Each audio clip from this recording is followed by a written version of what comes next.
I'm going to write parents here. We've talked before. Mom is a title of respect just above queen. Parents, it's kind of like we work for the parents and we help the parents take care of their kids. But in authority level, it's kind of like this. Again, this is a caricature, but we're undoing something that is happening in their home, which is kids think they're in control and parents are dirt. So we're trying to flip this thing on its head. We use phrases like awesome moms and dads. The reality is, parents, these are heroes. Adopting a child is cleaning up someone else's mess. They're heroes. On Mother Teresa, on that graph we saw yesterday, Mother Teresa was on this end and serial killer was on this end. Mother Teresa helped clean up other people's problems. You know, we call a normal person cleans up their own mess. A saint cleans up other people's. When we have that respect, we're in awe. Often at camp, we applaud when the parents come in. It's not patronizing if you have Nancy's heart. There are staff who don't, and it doesn't come off quite right. All right, women and men. We worked at a treatment facility, and we were therapeutic respite, and then they came to the treatment place during the day, and then we took them home at night. And after Nancy and Foster Klein came and talked with us, all of the staff, women, were called Miss. Like, have we discussed why we don't use Mrs.? Why don't we use Mrs.? Sounds like a miss. Missing? Well, are you Miss Heather or Mrs. Heather? Why don't we do that at camp? It's about information they don't need to know. Maybe. I think it's just complicated. It's too complicated.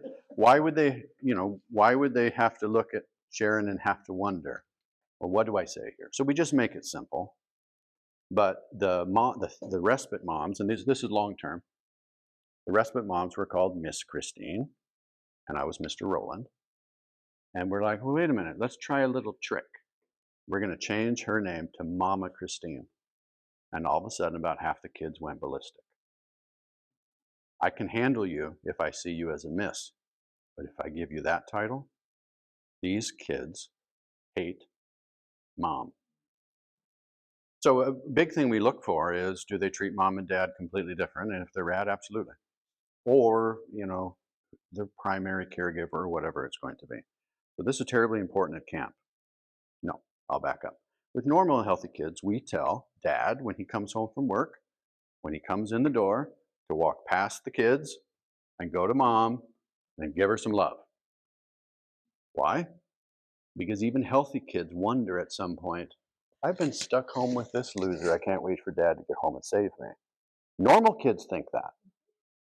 What about our kids? We must build up the women. Even if Miss Teresa's working with a child and Miss Teresa's completely overwhelmed, I must create a situation in which she seems to be in charge. If I need to relieve her, I'll say, the phraseology that we use is, Miss Teresa, do you need a drink of water? And it's her choice whether I bring it to her or she'll say, yes, I'll go get it. So now I'm making her getting out of the situation about what she wants and not about it's because the child's too strong for you. Right? So we worked, my wife and I, in our home in this way. The person who was with the child did what they were doing, and the other parent thought, how can I go in there and reinforce the parent? In professional wrestling, it's a tag team. We do that. They tag out and the other person comes in. But we have to do it in such a way that lets the child know that this person keeps you safe. This person is worth spending your time with. So all kinds of stuff like coming in, would you like an ice cream? Anything that says the focus is on the adult, not on the child, is on the adult being in charge and not the child directing things. It's terribly important when men come in and relieve women working with kids. Terribly important. We respect the parents. Our kids, and all kids, have never seen dad at work. They've never seen dad command a room of 100 people. They've never seen people respect their dad, right? They've only seen what happens at home, and mom's so tired she doesn't respect him very well.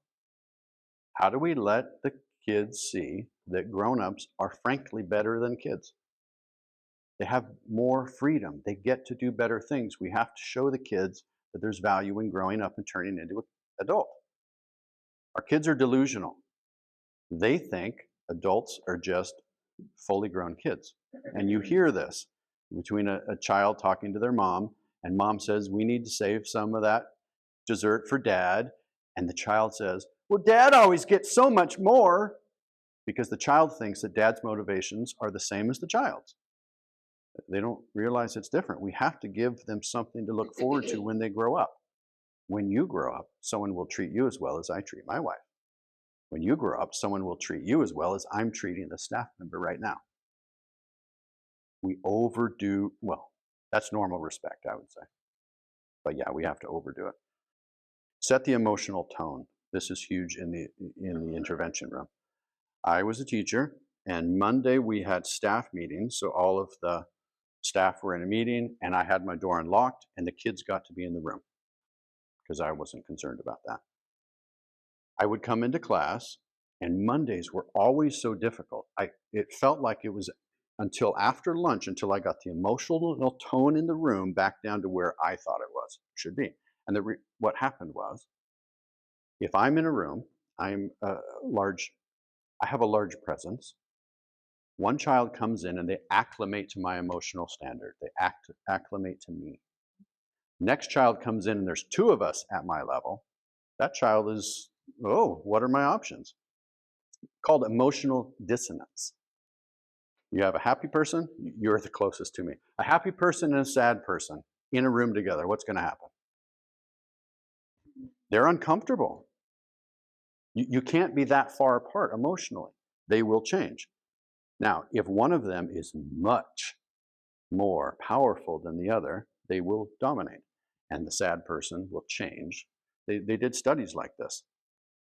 Just have people rate their emotions, go sit in a room next to someone, don't talk to them.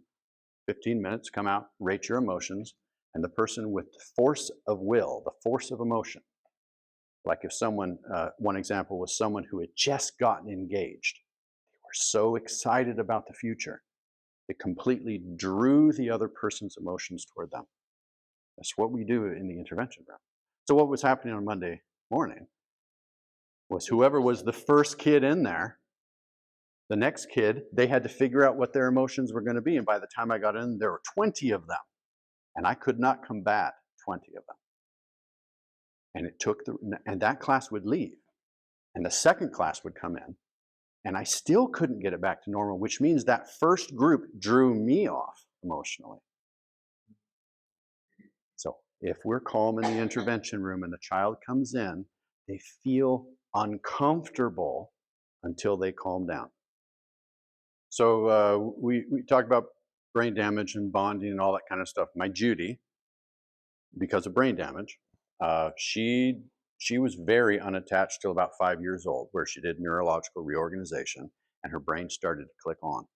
Right around that time, I would take a nap with my two kids every day. By the way, I supervise naps.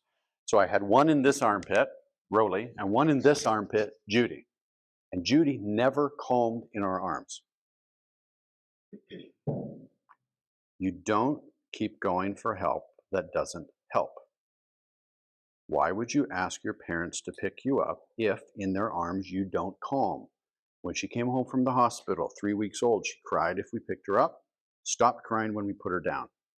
That didn't shift until about 5 or 6. I breathe slower than a child. I have larger lungs, right? There's a natural child wants to match their breathing to the adult. They can't, but which means there's a draw on them to slow down their breathing. Judy, around that 5 or 6 in my armpit, as she was about to go to sleep, her breathing would slow significantly for a few breaths, and then it would snap back to her normal rate. She had never done that before, and I'm very attuned to things like that because she's this close to me, by the way, if you haven't met her. She had never done that before. It's like her body was trying to connect. And that's when we started seeing remarkable development in her. Like she'd get hurt 20 feet away and she'd turn and look at me. She'd never done that before because it never clued in that that guy could help me with my pain. She's 5 or 6 when this is happening. So our kids who are terribly dysregulated and that part of the brain doesn't work, they don't feel the emotional dissonance. They don't realize that they're the only raging person in the room. They don't feel uncomfortable until they start to heal. And then they're like, well, wait a minute. It feels weird when other people aren't doing what I'm doing. It feels weird. Call that internal motivation versus external. Your own body is telling you something versus mom or dad. All right, as fast as I can go. Give time and space. I'm not uncomfortable with silence. I'm a math teacher. And when I started teaching, people started telling me I was very patient. I didn't know I was patient until then. What I really was fascinated with is that brain gap between hearing the question and solving it. Like that aha kind of moment. I love that. I love watching the kids sit there, strong sitting, and figuring out what they did wrong or sneaky. I love that thing. So I'm absolutely not motivated at all to give them any information because that would steal me of what I like. So giving time and space. If I'm talking to one of you, talking to Sharon, and she's having certain emotions, I will move closer to her. If she's having other emotions, I'll give her more space. And I've watched some of you already at camp. When some of you start telling a heart story, kind of an emotional, sad thing, or a yearning thing, or a hopes and dreams thing, we naturally move a little bit closer together. I'm there with you. If someone is having a overwhelmed and anger thing, back up, give them some space. Our personal space changes. When I ask a question of a child that is on the edge, I'll ask the question and then take a small step back. That's completely different than asking a question, taking a small step forward. This intimidation thing, which makes it much harder for them to shift, it pushes them up here. We can make it easier or harder for kids to tell the truth. All kids. My goal of the intervention room is we're going to create a place where they can shift as quickly as possible. I'm not going to put any extra weight on them. One thing we talk about is parents call flight check, and we're taking the child back to the intervention room, and on the way to the intervention room, they kick and scream and do all this kind of stuff. If we can ignore it, which means they don't break anything, ignore it. We don't add charges based on resisting arrest because we want them focused on the initial infraction, the problem with mom. Now, if they go out of staff, if, like they go maniacal and I'm going to attack and hurt Heather, we need to deal with that. But if we can ignore the stuff that happens along the way and bring it back to that initial, that's what we really want to do. We want to make it as easy as we can for them to shift. Judy was largely nonverbal for a long time. And we would ask her to do something like, Judy, pick up that. And then we would say yes, Dad. And she wouldn't say anything. We'd say yes, Dad, largely nonverbal. And when she could say it, if when it did come out, it would come out like, Lulu. It was clearly 2 syllables. But we discovered that she would not repeat the phrase, yes, Dad, if she did not intend to do what we asked. She knew that saying yes, Dad was a verbal contract. This is huge. You are far more likely to follow through with I'll back that up. we are putting a test in front of the kids to see if they're compliant, whether or not they'll say this word. Our kids have speech issues. We need to figure out if they're doing the best they can, or if they're mispronouncing my name on purpose, you're not ready. If they have speech issues, of course we let it go. If they're a little child and they, it comes out mumbly, of course. But this is all very deliberate, because the smaller thing we can correct them on, the quicker we can get to the victory and say, good job. We want those little things. This is very deliberate. What happened? Foster Cline describes the situation of, we want the child to fall in a hole so we can help them out, but we cannot dig the hole. If we could, contrive a fake environment where we're saving them all the time, but it's not real. So our greatest tool is waiting them out. This one. It's perfect. It's incredible. What do we want our teenagers to be able to do in real life is to pick out they went to a party and such happened. We want them to sift through the whole party and pick out the part that they are responsible for. What we really mean is, what did you do? But we do not say that. That's what we mean. So, 2 kids. This we do not do in the intervention room, but I'm going to write it because you have 2 kids involved in an altercation, and I asked the first one what happened. The first thing he tells me is the worst thing the other kid did. The next thing he tells me is the pretty bad thing the other kid did. Why in this order? Because he's hoping the conversation stops before we get to the worst thing he did. Again, we're asking them to tell us the thing they want to tell us the least. So kids that I work with for a long time, I call it worst first. And after they've been at my home for a year, when I say what happened, the first thing out of their mouth has got to be the worst thing that they did. And when they get there, they're good. They're ready to go. What happened is sort through everything that was involved and pick out the part that you are responsible for. This is the only thing that matters in a court of law. The part that you're responsible for. We're not asking how they felt, what they thought, only what they did. Yeah, it is irrelevant what somebody else did. At camp, I'll say what happened, and they'll say what their brother did. And I'll ask them, what is your name? Sharon. What is your brother's name? Bob. All right, when I want Bob's story, I will talk to Bob. What happened? Oh. Telling someone else's story. It's blame, it's all that kind of stuff. Anything else on what happened? It's if you can sort through reality and pick out what you're responsible for, you're healed.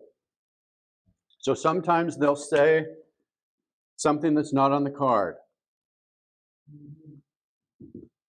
So I'm just going to say something else. What do you say to them?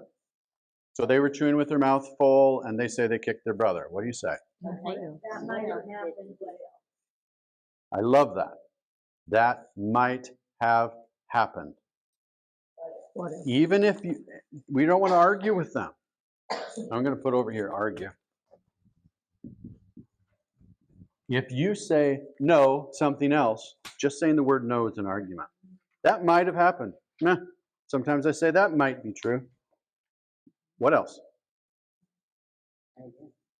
Try again. And what else? I'm going to write that down because it's on my thing. Gain. This word is really important. It's validating that, yeah, you tried. Try again. I mean, maybe they didn't try, maybe they're lying, but we're trying to give positive validation whenever we can.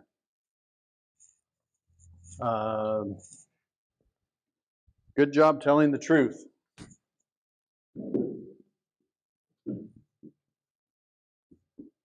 I'll just say good job blank.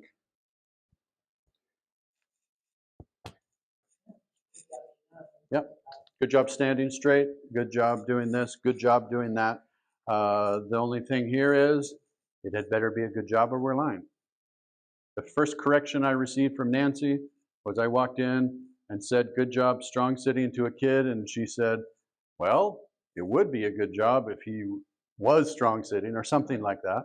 Just, well, basically, he's not strong sitting, so don't tell him good job. Because we're told as parents, regular parents, to give affirmation, basically before they do it. It doesn't work with our kids, with our reds. So good job this, good job telling the truth. What else do we say? Try again, that may be true. I say, please and thank you. I'm going to write them right on the line.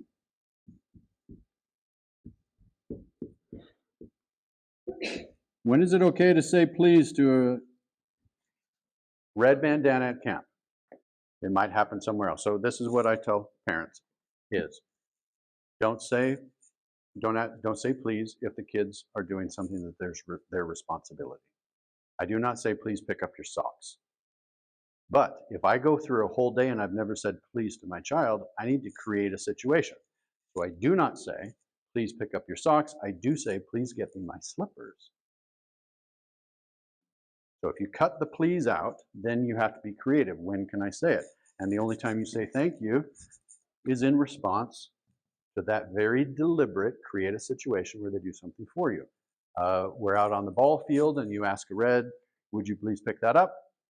They didn't put it there. They pick it up, you say thank you. If they put it there, I don't say please. Yeah, I want you to get that. Or, they throw it at the garbage can and it misses, and I say, try again. I love the kids because all they're doing is problem solving. They take the path of least resistance. It's not a moral question. If they can get what they want doing it the easy way, why would they do it the hard way? Judy speaks more for a stranger than she does for her mom. Why?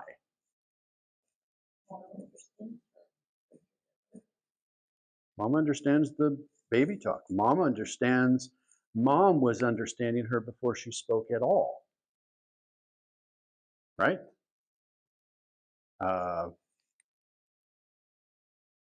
don't remember what else I was going to say. We say try again. The sarcastic response would be nice try. Very close. We can't have things that sound sarcastic. Sometimes I say if they're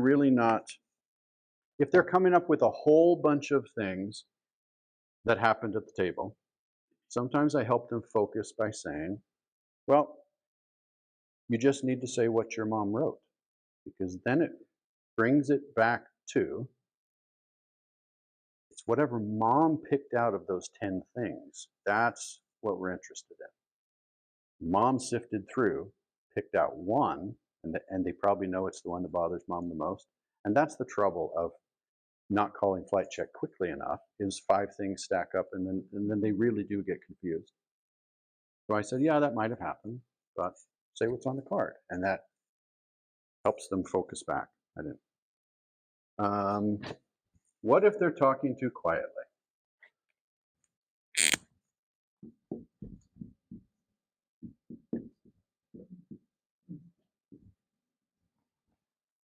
That's what they say at school. What's wrong with that? It's your problem, not mine.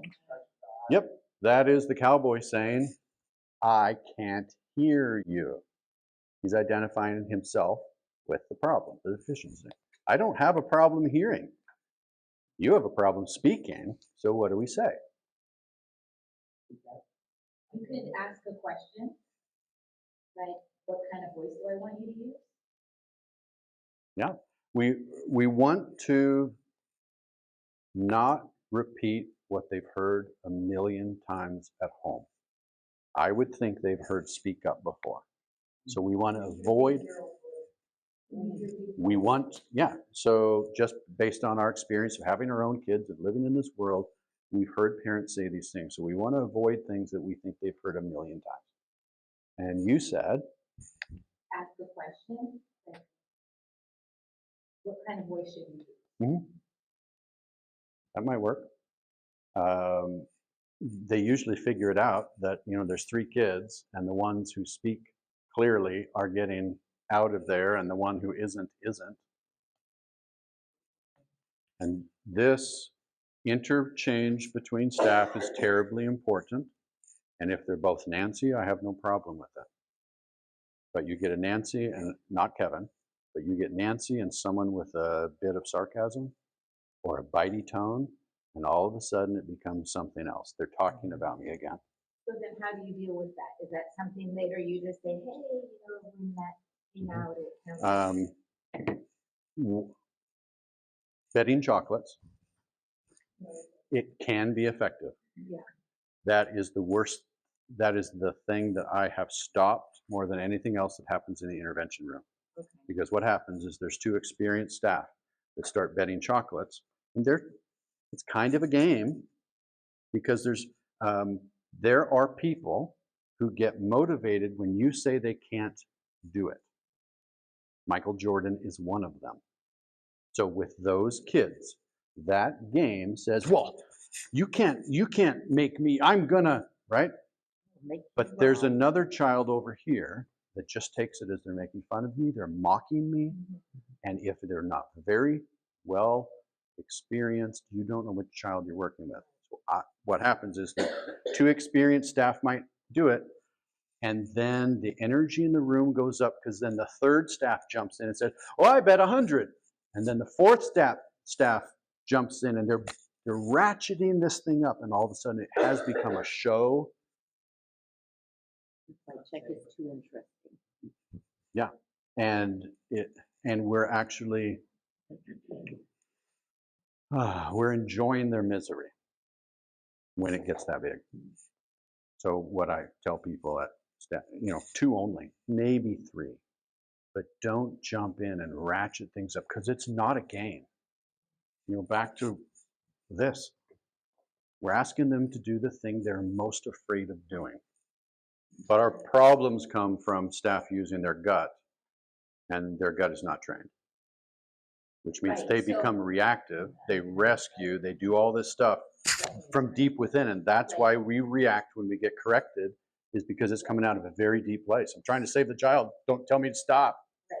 So how do you help the volunteers? Modeling. attunement? Modeling.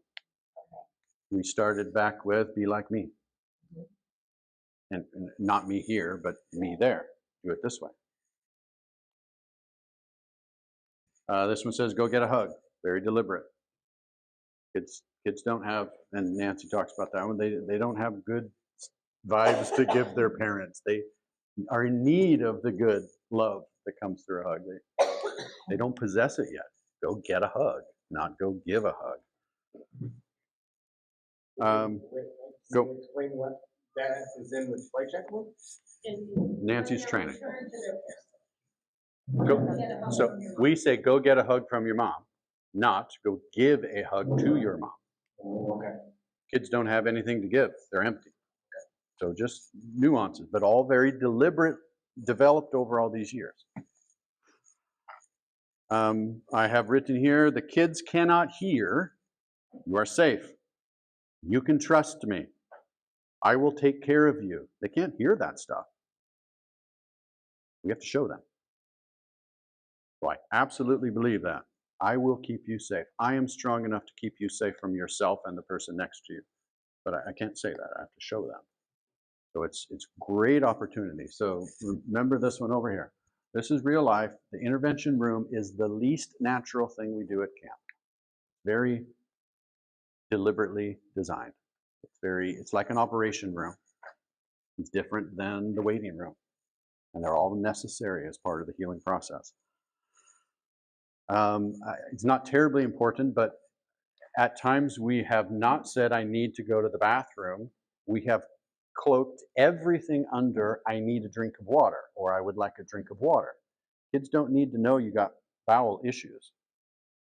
So we have often just said, any trip, no matter what it's for, is, I'm going to go get a drink of water.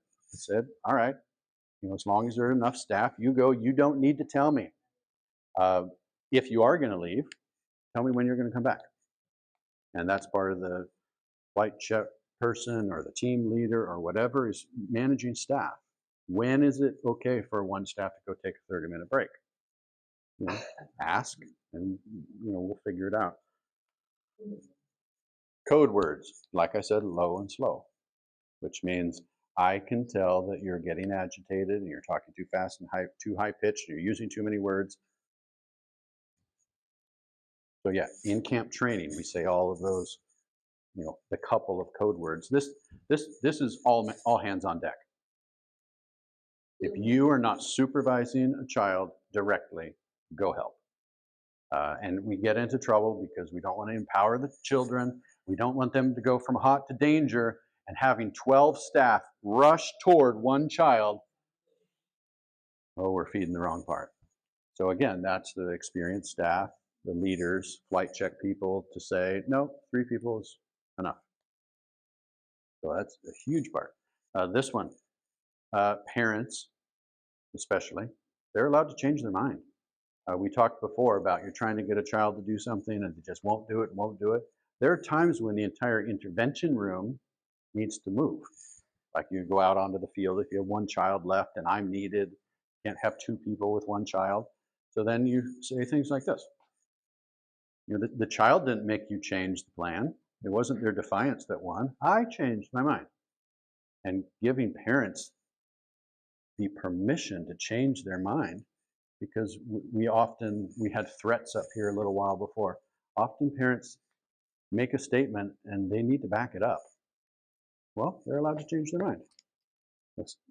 Parents say things like, you're never going to get ice cream again in your whole life. Well, that stuff slips out. Okay. What happened? We train the parent.